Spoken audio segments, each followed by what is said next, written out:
Coming to you straight from the Rio Grande and beyond. Broadcasting to the four corners of the globe. So grab your seat, your coffee, or your sundowner. Okay, everybody, here we go. On point, as always. This is Gloves Off. Gloves Off. Back at you in Gloves Off, and today I have a great guest and known here in Laredo and very enthusiastic and has helped many folks around, especially with the fitness and trying to get them straight and balanced and doing a good road. And he has something to tell us, and his name is Gunny, but his name is Gustavo Gonzalez. How are we doing? I'm doing pretty good, sir. I'm glad to have you. Thank you. Pleasure. And you got some interesting news. You know, you gonna throw your name in the hat for Mayor of Laredo, aren't you? Yes. So right now, about 3 weeks ago, I decided that I wanted to run for mayor. I went to go check some of the stipulations, what the qualifications were, and pretty much just going down the line, it was just obvious, hey, we met the requisites, whatnot, and went to go pick up the campaign treasury forms, got them filled out, just turned them in. I know that right now we're maybe about a good 6 or 7 months away from actually being able to go in there and officially register for the ballot and obviously see who's going to come out from that as far as the run is concerned. But I wanted to get ahead now because I wanted to get some funding. One of the biggest downfalls, I guess, for me would be I'm starting from zero. I've never been in politics. All I've known has just been military. I've been in the Marine Corps for about 18 plus years. I'm about to hit my 19th year this coming June, and then next year I'll hit my 20. I was a federal agent with Border Patrol for about 5 years, and then I was also, I've been running a business right now after the Border Patrol for the last 7 years, which is Gunny's Boot Camp, and doing some side projects right now. I keep myself very busy. But I enjoy it. But that's one of the biggest reasons. One of the biggest reasons why I wanted to run was because about a year ago, give or take, I had already been looking at becoming a county commissioner for the city or for the county, and just some of the stuff that I had already been doing from the previous years, which was collecting toys for the kids, blankets for the elderly, veterans, and whatnot. I really got intrigued by that, by seeing some of the commissioners doing what they were doing and the scholarships and whatnot. And I said, you know what? I want to do something like that. I want to be able to continue to contribute to the community, give back to the county. And I felt that was something that I wanted to do. So long story short, I had already been promoting that I've been wanting to run and wanting to do all these things. And I talked to certain people, and you'd be surprised, come November timeframe, I was one of the first ones to, turn in the campaign treasury forms. I put my name on the ballot, whatnot. The month went by, and they literally, call me, tell me, and I think even I had gotten a call from you, like, hey, it looks like it's just you and the other opponent you're going to be running against, right? I was happy, I was excited, I was calling people already left and right. I'm like, hey, these are my odds. Let's see how it goes. We got several months to go through. And then the following day, they call me, and of course, I guess nobody had announced anything or said anything that they had done redistricting or remapping of the counties. And so within that, I literally got kicked out by a small panhandle of where they did the redistricting. Obviously, it was, I was not happy with that. I did seek some legal counseling and whatnot, but unfortunately, those things do happen with a lot of frequency, and it just, I think, happened to some people about a few weeks or months ago. And I just gave that as a, hey, you know what, it is what it is. I was planning on running for the pertaining county that I respectively fell on for, right, which happened through the redistricting. But they told me it was going to take 2 more years. And I said, no, I'm not going to wait 2 years. I need to do something now. I want to take some action. And I think this was, running for mayor right now literally opened, the limitations of what I could do. Because obviously within county, I was only going to be able to stay within the county limitations in promotion, as far as like trying to get my name out there, the signs, the campaign and whatnot. And so I think right now, obviously there's no left or right lateral limits, and that gives me the ability to be able to push, our campaigns throughout the whole city. And so again, I'm starting from scratch, but I want to do this because of all the things that are currently happening, and I just want to see some change. I wasn't, again, happy with what happened, but it was a big lesson learned. And I think I'm taking a very different approach, more aggressive approach now versus, the first time, because again, there's certain things that I feel that I could have probably prevented in the beginning that would have, circumvented the circumstances of what happened back in November.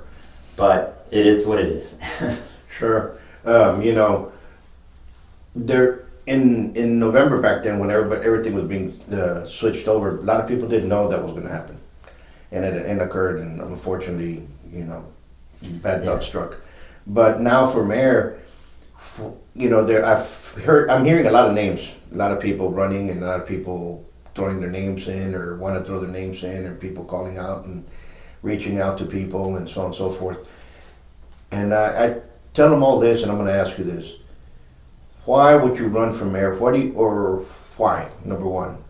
And what are the issues right now really that the city's facing that you can say, you know what, with me there, I can change this? I guess the primary reason why I'm running is that, one, I've always said this. I've been serving my country for the last 18 plus years, serving, as a law enforcement officer. Obviously, I've done public service, business owner, serving the community. I think with COVID right now, I am very firm about physical fitness, taking care of yourself, and I feel that that's something that's very important. With wanting to run for mayor, it's the same thing. It doesn't change. I just want to continue to serve. I want to help out people with the current issues going on right now. I know people have mentioned and said, well, we everybody talks about transparency, everybody talks about honesty and what needs to change, but are the people being held accountable? Is there any accountability? Are people getting taken care of?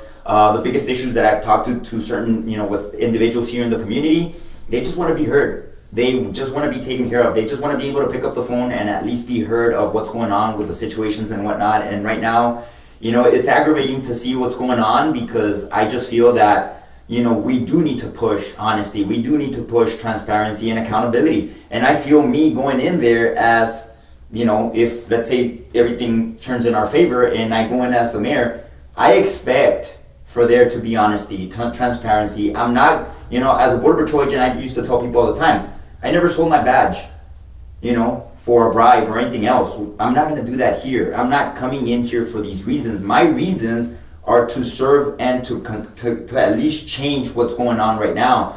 I don't want to be the individual that says, well, I'm going to promise to change, X, Y, and Z. I don't want to promise anything, because I don't want to sound like everybody else that makes false allegations or promises and then they can't comply.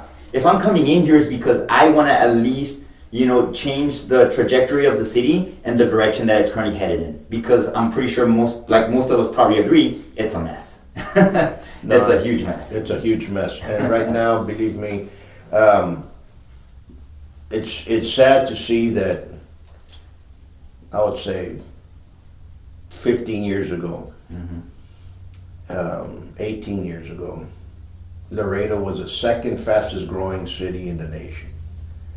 Okay? What happened? Now you have people we have great talent here in Laredo. Okay? We have great talent. They're moving out of town. Our youngsters are moving out. They're not coming back, some of them. Businesses are moving out. And those that are leading, those that are in their city, or those that are sitting up there, they're in some kind of daze that we have all this grandeur here coming in, and we're blessed to be here in Laredo, while we're losing businesses left and right. Correct. I mean, with COVID, every single one of them that was in there broke the Constitution of the United States. Yes. Every single one of them. You can't say not. And you had 4 attorneys at law there. You had 4 doctors of jurisprudence there. And it's like, really? Yeah. We have bad leadership. That is a fact. But it's not only the leadership; it's the whole city in general. You cannot grow when somebody has already been complacent. Correct. Okay? There has to be some type of spark, some type of change that we can get the city directors, the people that work in the different departments, get them enthused for doing that. You know, I bring down events. I bring down about 4 or 5 events per year here. The city helps us in one of them when it's under USA Salon. We bring in about 40 people that come in. Right. This weekend, we have a tournament. It's a championship. It's the first American stick fighting tournament. It's kicked off here in Laredo about 7 years ago. Everybody was enthused that it was going. It's been going onward, except the COVID year when it fell through, we couldn't have it, right? But last year we had it. We're going to try to bring it. But now they're saying that they might close all the racks. I got the liaison for the city that I talked to said that we might not have it because they're closing down the racks. Where are we going to have it? I mean, I can have it here, but we can't fit spectators. We're going to have it someplace. Correct. So that puts a damper into a lot of things in there. You know, we have people coming in with them. We have probably about 20 people coming in, but that's 20 people that are going to hotels, that are going to restaurants, that are going to go shopping here locally if they want to. You know, especially their significant others. There's no hotels. Right now, the hotels are filled up. They're filled up by illegals. They're filled up by DPS. They're filled up by National Guard and Border Patrol. Where are we going to house these? You know, we have the WBCA, the parades coming up. We have the jalapeno coming up. Where are we going to put all these people if our hotels are up? Correct. I mean, there's no logic. I mean, that's the only thing that brings in money, and there's no physical planning of it. They're like, oh, okay, whatever. No, there's not whatever anymore. I mean, I understand, but we have to make this grow. We can't be, how can I say, spinning our wheels in mud. Okay? And that's just one part. I have yet to see anybody try to bring in a company. Correct. And a manufacturing company that's gonna produce jobs. I have yet to see anybody doing it. Yeah, no, and I totally agree. I mean, it's the same thing that we keep seeing over and over and over, you know? And we're not changing. We're not evolving. I think that there's a lot of potential. I mean, and you're right. You hit it right the nail. Everybody is either leaving San Antonio or they're tired of the way things are being run with the city. I mean, ahorita we're already in the 21st century and we're still having to deal with boiling water. I mean, come on, you know? That's ridiculous, in my opinion. I think that there's a lot of things that could definitely be changed. There's a lot of work to do. There's a lot of work for whoever is going to be taking up the position. And I've met with a couple of the candidates. I've met with Ray Rocha. I had a conversation with Rocavella, you know, and all in good spirits. You know, I'm not here to say, hey, I'm the perfect candidate. You know, I think all these guys, my respects for each and everybody. I have nothing to, you know, I have nothing negative to say about anybody. I think it's ultimately going to be decided upon the voter, you know, who they want on there, you know, for leadership, accountability, and honestly, transparency and whatnot, you know. But I do feel that we do need to focus on these changes and give, you know, it's time to pass on the torch, in other words. You know, we need to come up with new innovation, new ideas and strategies, and, you know, whatever happens come November timeframe, it's going to happen, you know. I'm optimistic. I do want to, I feel like we do have a good opportunity. Sure. I am definitely going to put up a good fight. I've been already looking into, you know, potential endorsements, political signs. We probably looking into websites right now so we can start collecting donations as of now. And the reason, like I said, I mentioned earlier, I'm starting from scratch. You know, I don't have any ties with any politicians here. I don't know anybody. I'm learning as I'm going. But just like even like a Marine, I think the perfect slogan, you know, you adapt, improvise, overcome, you know, and that's what I'm looking to do here. It's just, you know, pick up on that and just roll with the punches, you know. Yeah, that's a good attitude, you know, and Ray Rocha and Roque, they're great guys, and I think everybody wants to go in there and help. They see the struggle that we're in. They see the problem that we're in, and if you say something, people get insulted. People get freaked out, and all of a sudden, they want to retain back to the old ways of Laredo of blackballing people, blackballing businesses, and so we can't have that. Yeah. We cannot have that anymore. I mean, this government here, this municipal government that we have, is acting more like the mob than anything else. And not only them, it's the whole entity of the city. I mean, you have police officers threatening individuals. You have inspectors threatening small business owners. Hey, enough's enough. Yes. We all live in the community. We all are here. We all are part of Laredo. We need Laredo to grow forward. We need people that have good common sense. Correct. And good leadership skills to convey one idea with the other and bring them in. That's what the mayor is supposed to be. Correct. He's supposed to be the leader of the city. Not somebody that's going to hide. I mean, and I know Pete Sines, and I've known him for many years, and somebody that I looked up to, and for just to be nonchalant, kind of like, no, you have to start caring again. Maybe he does. Correct. I mean, I'm not here to judge anybody, but there's something definitely wrong. They blame corruption. I don't know where it's at. Correct. If they blame, every time you talk to them, they're pointing the fingers at everybody else. There's corruption somewhere else. There's corruption here. There's corruption there. We can't do anything about it. Well, then, if you can't, resign. Get somebody else to go in. Man up, or woman up. You know what I'm saying? If you can't, I mean, if you go into a trouble area, and there's trouble, let's bring somebody else. Let's bring in a professional. Correct. Let's bring somebody else that can have an idea. Let's sit down. Let's talk. Correct.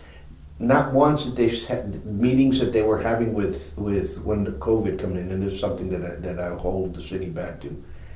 Not once did they have any any meetings with people that are out there in the community that are seeing this going on day to day, over and over. They talked to a consultant for small businesses in the bank. What does he know what's going on the outside? Okay? Yeah. Did they get together? Everything was just done in a mishmash. Freaked out way, and I go, hey, we can't. No, and I agree, because I mean, what do we do for a living? We help people stay in shape, stay healthy. Obviously people are, hey, stay inside, wear the mask, do this, that. I mean, it's been 2 years and we're still having the same issue. I don't think it's gonna go away anytime soon. And I know some people will say, well, you never had anybody close to your family. I mean, I can tell you right now, my father about a year ago, almost passed away from double COVID pneumonia and COVID. My uncle went in at the same time as my father, and he passed away. He didn't make it. So I know how it feels, and I've seen people that I've known left and right pass away, but ideally, and I've seen it too, and it really makes me cringe. Oh yeah, we'll give you a donut if you get the booster shot. Well, aren't we people dying already from diabetes? Aren't people having issues? How come you don't give them free insulin? Yeah, exactly. Why don't you give them free insulin? Why don't you give them free heart medication? Why don't we give them help for depression? No, I get people say, I got the vaccine because my job paid me $1,000 bonus. I go, what? Yeah. Remember, once you're vaxxed, you can't unvax something. If there's something, listen, I hope folks are out there listening. I'm like this. If you want to get vaccinated, please do so. I'm not one that's going to tell you not to. But I'm the first one that's going to say, don't force anybody to. Right. Don't bully somebody else to. My business is to teach people how to deal with bullies left and right. And believe me, business is booming. And what happens is that when you get folks in there that come, especially like you said in fitness, and you're dealing with somebody that's calling you names. You can't lose your anger. You have to teach them how to be calm and collective, or else you can't snap. You have to be, you know what I'm saying? There's a lot more to this, because it's in a little bit more dangerous manner when you're dealing with an assailant in the street that's about to snap on you, then sitting down there saying, what are the options that we have? Mm-hmm. Understand what I'm saying? So it's a little bit different. Yeah, no, and I agree, but it's tough. I mean, it's not easy. I know it hasn't definitely been easy for a lot of people, but it's something that we just have to deal with and move past on. You know, it's not gonna go anytime soon. I mean, right now, yeah, it's 2 years. I'm surprised, 2 years already, and we're still there. And I feel the same way. Hey, you want a vaccine? You get it. You want to? That's fine. I was mandated to get mine because I mean, obviously, I'm still serving in the Marine Corps. And you know, we had to, you know, we got the guidance that everybody's gonna get it vaccinated or you're out. And you know, like I mentioned earlier, I want to stay in the service. You know, I want to do as many years as I can up to 30, and then, you know, hopefully retire from there. But you know, I can tell you right now, and these last 2 years, 2.5, you know, two years plus, I've been okay. I work out every day. I, you know, go run, jog, do all these things, and I've been pretty healthy. You know, I've taken care of myself really pretty much. And then if I've gotten it, I wouldn't be able to tell you, to be honest with you, because it hasn't happened. You know, I've seen folks, like you said, and dear friends of mine passed away, family members passed away. I've had friends of mine that called and said, Paul, I'm calling the ambulance to come pick me up. I think I'm having a heart attack. And okay, by the time he got there, he was already passed on, and then he died of COVID. And then you're like, you know, he died of a heart attack. How can he die of COVID? Correct. You know what I'm saying? He died on the way to the hospital. He did not die at the hospital. Probably died at the house before they picked him up. But somewhere along the line, from his house to the hospital, he passed on. And now you're telling me he died of COVID? I don't know where this is at. I don't know where it's coming from. I'm not hearing the conspiracy theory or whatnot. I could care less. But what I do care about is the bullying of individuals, the forcing of people, the intimidation of individuals, people yelling at people at Walmart, parking lots. We're walking on some dangerous ice there. Correct. And things can explode real quickly because people are not there. Mentally, people are struggling. And a lot of folks, still small business, and I applaud you, and business owners out there, they're struggling. Correct. And are we here asking, or am I asking for the city to help give us handouts? No, we're not asking that city. But for the city to understand that this is going on. And I think there's some council members that do understand, but some of them... Correct. And I think that's the biggest thing that I wanted to also, you know, when I think about all these things, right? Because people ask me, hey, like, what's on your agenda? Well, one, I want to help out the veteran community. Two, I want to make sure that, you know, the people that are struggling are being helped and supported. Battered women, I mean, we see this on the news all the time, and it's just something, again, it makes me cringe because I'm like, hey, what's going on with law enforcement? Like, what's going on with the hiring process? You never used to see back then where, hey, you know, Border Patrol agents are killing their significant others, they're beating up their wives, their girlfriends, their kids. I mean, come on, it's ridiculous. So I want to establish all these changes, you know, but it's going to take time. So I have a big agenda and I have big plans on all the things that I want to cover. But first, you know, we have to get there. That's the biggest thing. We have to get there in order for us to be able to create the change, because again, we cannot fix anything if we're not, you know, waking up and taking action. You know, people nowadays are like, no, pues, you know, I don't care about the government, I don't care about this, but then they're complaining why they're still struggling with gas prices, with, you know, the shortage on food and this and that. I'm like, come on, we gotta do something, we gotta wake up. If you're not voting, then you're part of the problem. And if you're not gonna vote, then don't say anything, right? Because just like myself, who's, you know, decided to step it up and say, hey, you know what, I need to do something to create some change. Sure. You know, that just speaks says something of somebody that says, hey, I'm tired of seeing what's going on. I'm tired of, you know, dealing with all the nonsense and all these things that are happening with the community, because there's lack of accountability, lack of leadership. That's all it is. I mean, I think we can probably, you know, skin the cat a dozen ways, and we're gonna go back to accountability, leadership. That's what we need. That's what we need. We need to focus on that. We need people that exactly right. Mm-hmm. We need accountability, good common sense, and leadership. Correct. And you know, it's a shame, but we've lost it somewhere along the line. Correct. And whether we became complacent about the whole thing, was it fear? Was it are people going to talk bad about me or not? No, you have to bind everything together. Correct. You have to be a councilman if you're gonna go in that route. That's gonna be out there in their area, that's gonna be noticeable in the area. Not somebody that's gonna go after small businesses, not somebody that's gonna, if somebody's trying to open in your area a business, for you to deter them. No. You know, and as a city, what are we gonna bring here? I mean, we have parks left and right. Oh, we're building another park. We're building another park. They're empty. We're building another park. We have beautiful boxing gyms. They're empty. Correct. And I'm gonna look at boxing. I haven't seen any champions come out of the ones that the city has. Mm-hmm. I have seen champions come out of the Webb County PAL. Correct. Okay? And they're helping the community and they have a coach. There's coaches on the other ones, there's no champions. Correct. Okay, the Laredo Boxing Club, which is in the fire station outside, they're producing, but that's a different association. But the González gym that's there, Yeah. I haven't seen one champion, nothing come out of there. You know, the Santa Maria Faria, another empty program. The one in Cigarro, another one. I mean, we got facilities there. You know, people talk about the bike trails and mountain biking, and they buy bikes and lowers of Texas. How about boxers? How many fighters do we have here? How many have we produced?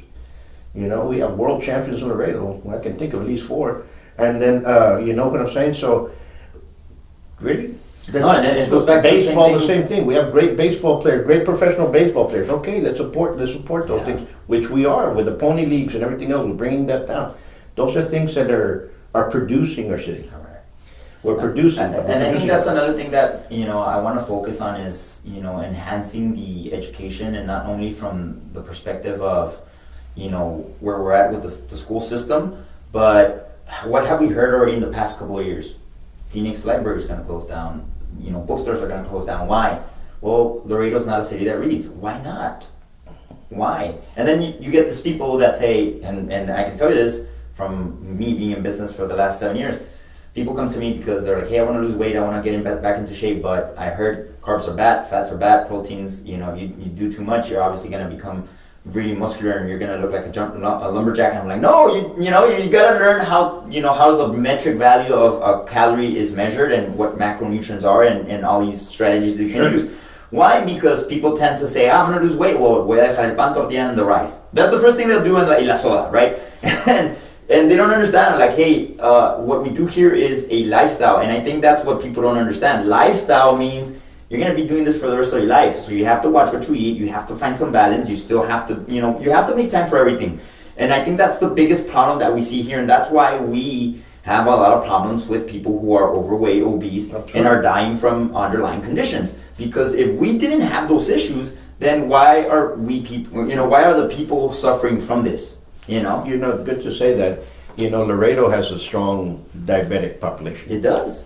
And yet, people are getting free COVID shots that have a huge high percentage of survival. Then diabetes, and compared to diabetes, with all the complications and everything that comes with diabetes and everything else, how come we're not giving free insulin? How come we're not doing that? That's when you say, oh, we're here to save lives. Really? Want to save lives? Let's start giving these for free. Mm-hmm. But again, we're not going to change that. Number one, I want to thank you for standing up and putting your name down that you're going to run, and everybody else that's running, because it's a good crew of guys that really want to help out Laredo, and I'm pretty sure everybody's going to kind of be in the same line. I'm tired of seeing this going on. We need change, and I think Laredo needs change. It does. I'm going to say the following. If we want to be the best, start acting like the best. Mm-hmm. Don't act conceited when you have nothing to back up. Okay? Yes, sir. Because, and I'm saying this for the city, mm-hmm. do not act conceited like if I'm the best when you don't have nothing, no mass underneath to back it up. Correct. How are you going to bring in people here? What, parks? Okay? Let's put security in those parks. Let's make it safe. Mm-hmm. There's a lot of muggings in North Park. Yep. And people say, oh, it's not happening really. Don't say anything because they're going to get mad. No, it's happening. Okay? Where's the safety? You understand what I'm saying? So we have to start acting that way. Yes, sir. And you know what I'm talking about, you know, and we have the best army in the world, the Marines and the Army and everybody else, and why do they act that way? Because they are. Understand what I'm saying? And you know what I'm saying? You have that, Yes, sir. it's not a chip in the shoulder, it's just confidence in what you're doing. Correct. Let's bring that back, because I think people of Laredo have lost confidence in Laredo, the city, and we have to bring it in. Well, number one, folks, we've had a great conversation here with Gunny, and I think we'll be seeing a lot more of him in the near future. And want to ask you guys the following: stay safe, be safe, and help out those that don't have right now, because there's a lot of people out there that are going through with hunger. There's a lot of stuff going on in our near vicinity that we can help out. Okay? Till next time, much peace.